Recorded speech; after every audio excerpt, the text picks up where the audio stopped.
Hey guys, good morning. Welcome back. Wayne here, Macklin Heating and Cooling.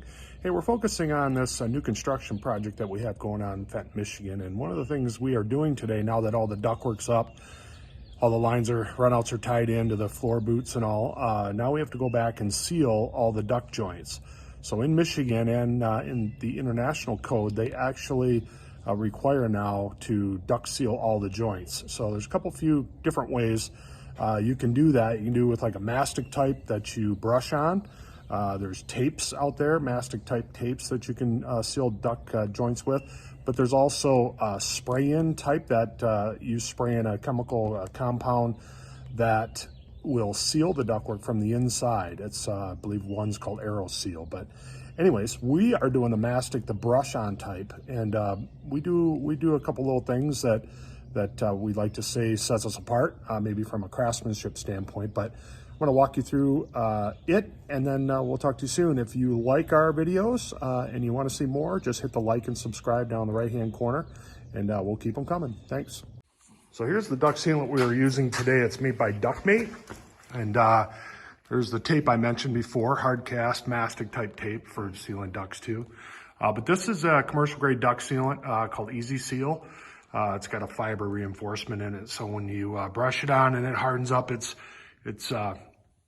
seals the ducts very well.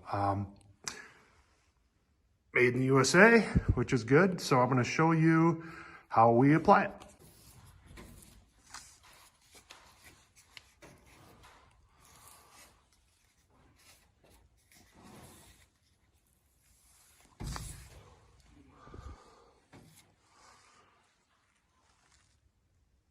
Here's just a portion of a run out from the main trunk that we've sealed the joints to. This is actually going to a basement head here in the basement that will feed the air through this register box.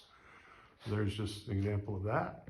So here's the end of the trunk system, one of the furnace systems, and you can see this is the end cap. I don't know if you can see it or not, but anyway, so that's just been brushed on, so we make sure the joint's all sealed. Now, we're just putting this on with 2-inch wide brushes, and we're generous with the sealant.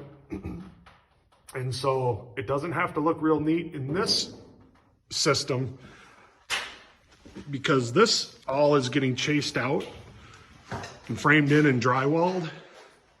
So we're not too worried about the aesthetics of the joint sealing on the systems that are getting all drywalled. I'm going to show you an example of what we do when the trunks are more visible. So we're in the mechanical room, or soon to be mechanical room, once this is all done. And so it's much more visible, the duct joints in here. So one of our protocols with duct sealant in mechanical rooms that are visible is what we do is we take painter's tape and we mask off about a 1/2 inch to 3/4 of an inch of a reveal at each duct joint, at the plenum and all that down here, at the return drop. And then once this is hardened, we peel it off and it looks just real nice. It's very clean looking, aesthetically pleasing to the eye, which is good. And also, you know, the biggest advantage too of duct sealing is what it does exactly is it seals the duct. So when we design these systems, we do allow for a tad bit of duct leakage. But the more that we can keep this system sealed, if, you know, let's say this system's 2,000 CFM worth of air capacity to the space, we want to make sure that it's what we're getting to the space is for our, you know, per our design. So, which ultimately helps with comfort level. If you've got a lot of air leakage, you know, in your system could run longer, much longer than what it needs to do to, you know, heat or cool your home so properly.